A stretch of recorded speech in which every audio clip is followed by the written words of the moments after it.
Okay, language engineering for language migrations. The idea behind these presentations is that I think there are a lot of ideas in our community, ideas from model-driven development and ideas from building languages that we can steal and use to perform language migrations and hopefully also make money with that. So that's more or less the underlying idea. I mentioned money, and of course, every projection about market indicates that in some time the market will double, more or less. You just need to pick the right number of years. So in this case, we can see that there is a need for legacy modernization. People have money to spend in this direction, so let's try to help them. And we can see that they are willing to spend this money because there is an actual problem. 80% of organizations claim to have some kind of problem related to outdated technologies. And yes, this is just a statistic, but I'm thinking of a conversation that I have a few weeks ago with someone that reached out. And they had this business where they were originally renting a certain product for a particular event, and at some point they started instead also making this item for order, again with this event, but they needed to change the way in which they invoice their client and the way in which they collect their money. Their system was written with some legacy technology. It was so complex they didn't feel they could do the change, and so they end up invoicing people months later that they will want to just because of legacy software. So this is a more practical example. When we talk about legacy software, the first time people were talking to me about legacy software, I say, okay, that's great, but what the hell is legacy software? So I tried to collect a few examples. We have people, of course, using COBOL, but not only COBOL, RPG, Fortran. At this point, Visual Basic. It used to be quite a modern technology when I started. But yeah, I guess I'm getting old. PL1, all sorts of 4GLs and so on. I think some of these estimates about the lines of code are wrong because I met a single company that had 30 million lines of RPG. So it's safe to say that there are at least tens of millions of lines this program. So these languages can be have been introduced in the 50s or, as in the case of Visual Basic, more recently. But right now, there is a problem with them. And one problem is that you cannot find the people familiar with this. We are in a university, and I didn't ask, but I suppose that they don't teach PL1 or RPG. Probably they teach Java, Python, JavaScript, maybe Rust, who knows. And yes, you can look at this problem at the global level and say there are way more millions of developers that know Python or Java than RPG, Fortran, or even COBOL. And those people are mostly retiring or trying to. But if you look at this problem at a smaller scale, so I did a very scientific experiment. I went on LinkedIn, I selected Seville, and say, okay, how many COBOL developers can I find in the area? 400, again, probably in their 60s, or happy with their job, so difficult to steal from someone else. And if you're looking for RPG developer, you can find 62. That is not a great talent pool, so okay, you are alive and willing to work another couple of years, you're hired. While if you're looking for people that knows Java or Python, we have thousands of options. So the reality is that if your code is written in one of those languages, in a few years, you will not find a single developer that you can hire, and so what do you do at this point? So this is pretty clear problem. But there are many others. One of them is cost. Some of these languages require specialized hardware, typically from IBM, that is quite expensive. Some others require some kind of licenses, like SaaS, that could be expensive. They are less productive because after all, in a few decades, we learn a little bit about language design, not maybe a lot, but a little bit. And typically, these solutions do not come with great ideas. There is typically not a good ecosystem with a ton of libraries. So whatever problem you have, there are probably 500 JavaScript libraries solving it, but not a single RPG or PL1 library solving it. And they are typically more difficult to connect with other technologies, so interoperability is a problem. Now, the first reaction I see, and I used to have when I discuss the problem of legacy modernization, is people just think, but why those idiots don't migrate away, right? So we know that we have better technologies, so, well, we will see the problem, but I would like to, to say that we shouldn't blame these people. These people or these companies are organizations that adopted some technologies that was great at their time. They have been successful because otherwise they would have run out of business. They built systems that are still useful because if they were useless, they will just shut them off. So they built something great, so great that it's difficult to replace. And so, you know, we should try to respect these people. So why they don't just move to Java or Rust or whatever? Well, the fact is that the natural solution for migrating away is just to rewrite stuff. However, rewriting stuff cannot always lead to the results you could hope for.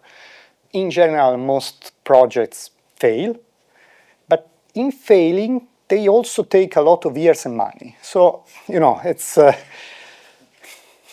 maybe you don't want to bet your job proposing this. So I've seen a lot of estimates, but typically, you know, this is similar to other estimates I've seen, between $6 and $23 per line of code. You have to consider these code bases can be very, very large, also because there are not great primitives for abstractions. This is one problem. The other problem is that people don't understand this code and don't want to risk it, so they just copy stuff and change it a little bit and hope for the best. And you end up with millions of lines of code. Now, we don't need a great mathematician to say that if you have 10 million lines of code, it costs tens of dollars per line to replace it. That's quite expensive. Also, it takes years, and you have the problem that in the meantime, you want to try to maintain your existing system while rewriting the new one, so they tend to diverge. You need to maintain two teams for years. Not a great situation to be in. So, of course, we are looking to find an alternative, and that is based on an automated solution for migration. So I pre-recorded my demo because I'm not very brave, otherwise I will do manually rewrites. So let's see if I can start. Okay, this is just a 2 minutes video of a tool that we created this early prototype as early as last Friday, so it's very early stage. And there are a lot of features that we have working outside this tool and we have to integrate in this tool, but I want to show it just to give a glimpse of what we could do instead of just, rewriting stuff manually. The idea is to have one tool that we use in a first phase just to understand the code. We call this tool Code Inside Studio. We can load the code. In this case, I'm seeing an RPG file. Okay, it's not the nicest language or more intuitive. And I can click and find the usages, which you will take as a given if you're used to programming Java or modern languages. But, for the kind of IDEs that these people are typically using this sort of features, are nice, so you can navigate to the usage or the definition. And typically in a legacy code base, you have multiple languages used. In this case, we are mixing RPG, SQL, the variant that run on DB2, and CL, that is a language basically used as an alternative to Bash. The next step in understanding the code is looking at the AST. Okay, we can improve this visualization.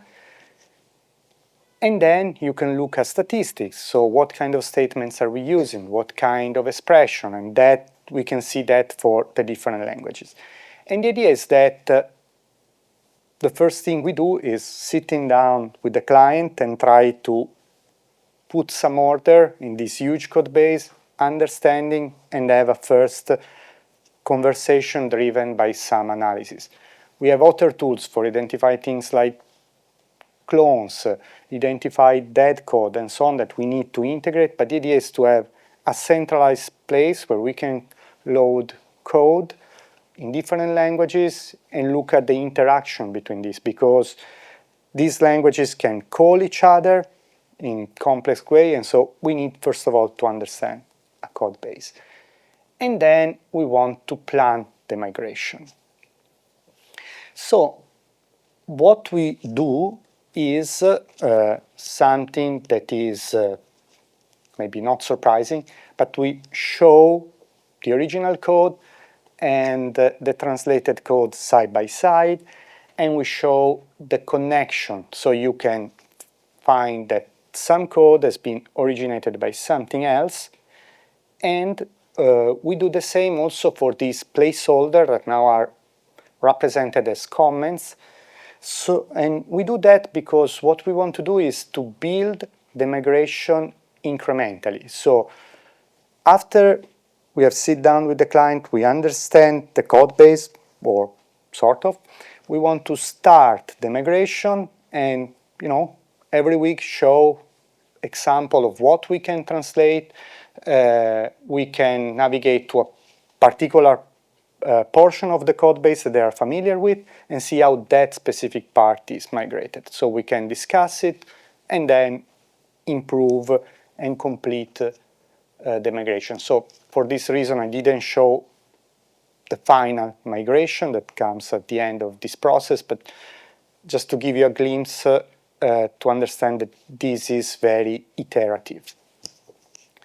And I think, yes, I'm just opening other files, but that is not particularly interesting. So let me see if I'm also able to continue the presentation. Okay, so I started with a demo to understand what is that we are aiming for. Now let's see how this has been implemented. And it will not be surprising for you, maybe, that we start from parsing the code. We have symbol resolution. We end up with one graph connecting all the different files with references, result. Then we transform this AST, and finally we generate the code. Typically, the naive things that I see people trying to do is trying to go from the original AST to the final code. But in our experience, we end up complicating our life, because sometimes you need to do refactoring on the AST before generating the code, or simple things like maybe calculating the imports that you want to put on top is easier if you have an AST that you can work with and refine before generating the code. So essentially, a migration is an AST to AST transformation, and we do the complexive AST to AST transformation as a combination of different transformations that can be divided in two categories. On one level, we can go from one node to a node. This is how you define a string field of one character in RPG. You want to generate something that is equivalent, so a string field in Java. But the other way in which we can do that is recognize not a single element, but a pattern and translate that. For example, in RPG, you tend to use files containing records instead of SQL tables. So what you may want to do typically is reading the file, iterating over the file, moving the cursor to the next record, delete it, and continue like that. This is how you delete a file. So I don't want to translate that statement by statement, but I want to recognize the pattern and translate the entire pattern, maybe into a delete table. In a sense, what we are trying to do is recognizing a certain pattern and translating the intention, not the single steps behind it. We combine these two approaches because whatever we can cover with patterns leads to more idiomatic code, while the constraint to construct is a nice fallback that helps us cover a lot of the code base. And maybe an if is an if, so it makes sense to translate to that level. So we combine these two approaches to cover the migration. And something else that we are doing is trying to have a more personalized approach. So there are other companies that maybe have built a transpiler.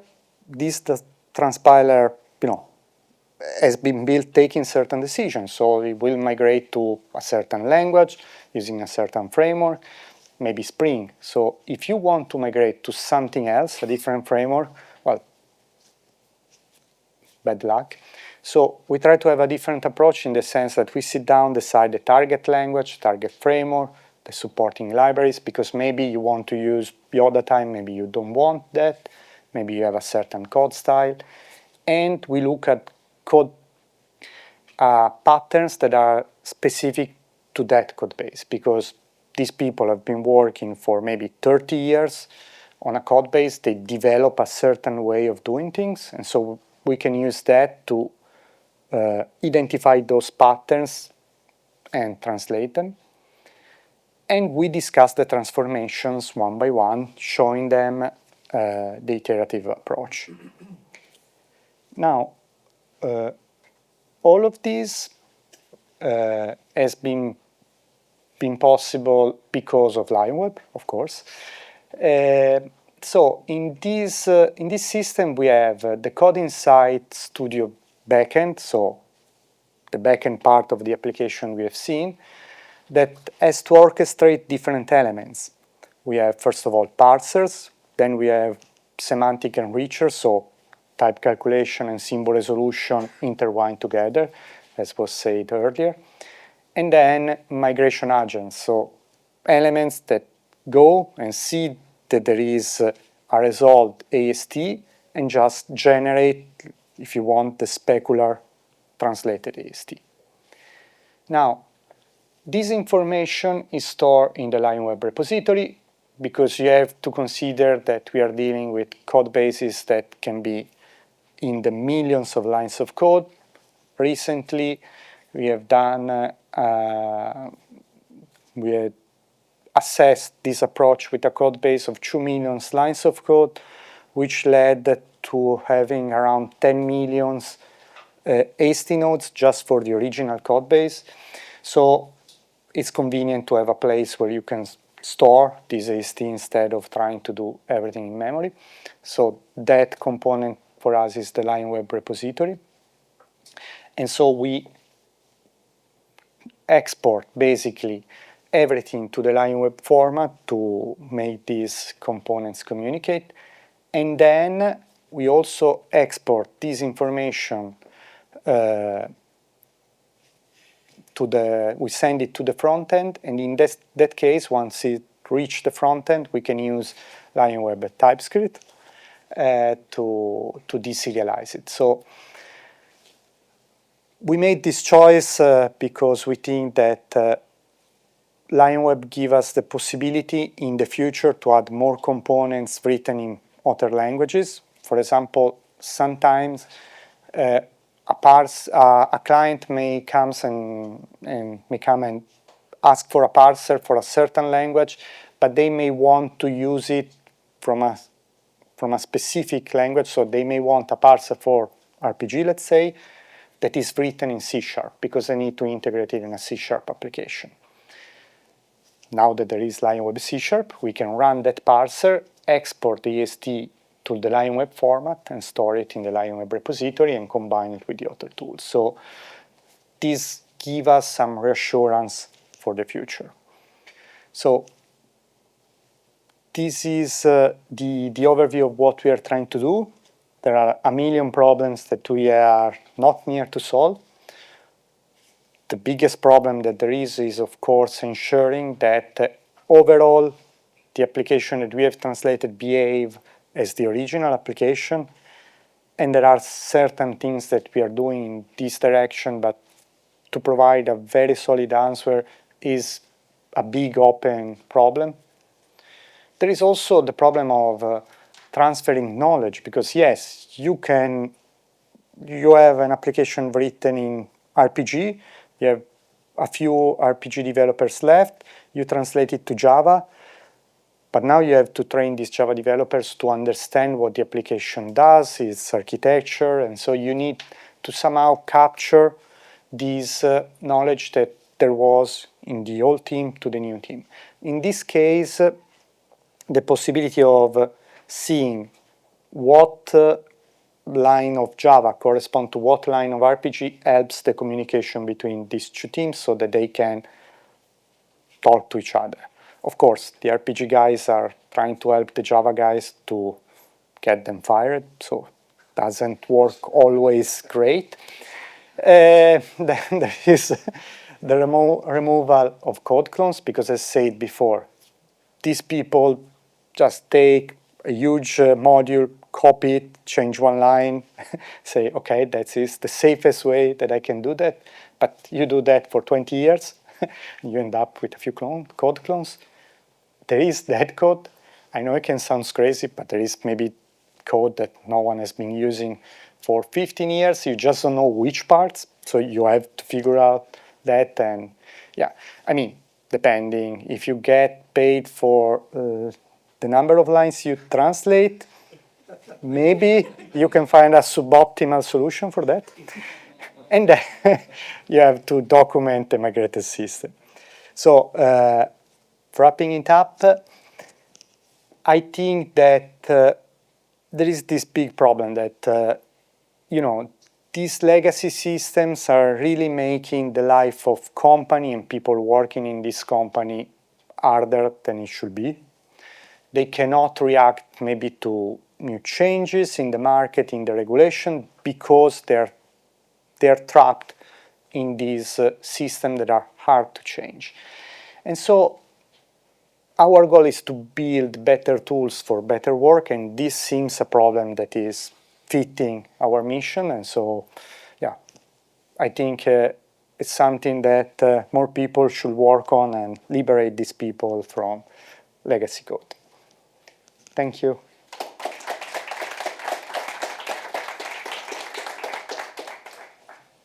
That's a super interesting approach. Thank you very much.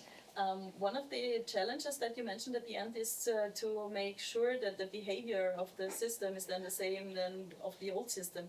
Have you also thought about adding a testing infrastructure, which is basically checking how the old system is working as somehow black box or so, and then integrating it in your approach with the new developed code? Okay. Well, I should start saying that unfortunately there are never unit tests in the original code, so we cannot just translate those. So typically what we do is suggest the client to do end-to-end tests on the original system, write down the results, and try to see if the new system behaves the same. This is what we are suggesting right now, but of course they are expensive to write these end-to-end tests. It's difficult to cover everything. So in this sense, this is the best we can do right now, but we can give suggestion on how to write this end-to-end test, but we don't have at the moment a way to automatically generate them. But if you have idea on how to do that, we'll be willing to steal them.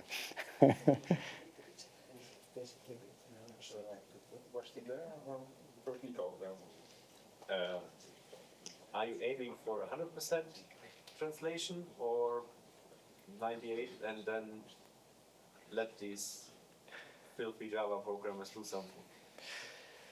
Yeah, no, I think there is a diminishing return. So maybe, when you can, and the percentage depends on how big the code base is, because we have seen code bases that are rare but are small, like below 100,000 lines, and there are code bases that are 30 million lines of code. So maybe where to stop could depends on the size. So in most cases could be intellectually satisfying to translate 100% of the code, but economically useless, because yes, at some point it's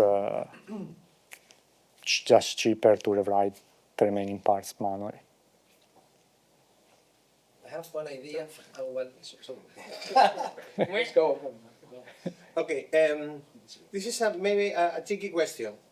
Then I want the easy question. I have almost no idea about software development, real world, etc. But supposedly you have the solution to migrate a very good code base to something new, good, running, and testable.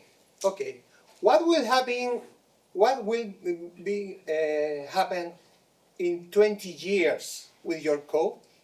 That we will send you a new invoice for migrating the system. I don't see any problem there. Iterative approach, right? Iterative approach. You pay one and get 2 migrations. No, yeah, well, of course the client is deciding to which technology to migrate, and so, yeah, they can make an informed decision then about what we think could be available, could have a longer life. We cannot predict what will be available 20 years from now. But yeah, probably will come a time in which they need to migrate again, yes. What I'm trying to mean is, because I'm an ignorant, okay, is any methodology, tool, anything able to, as you are collecting a lot of information, I don't know, extracting models from the code that could ease the future process of the next migration?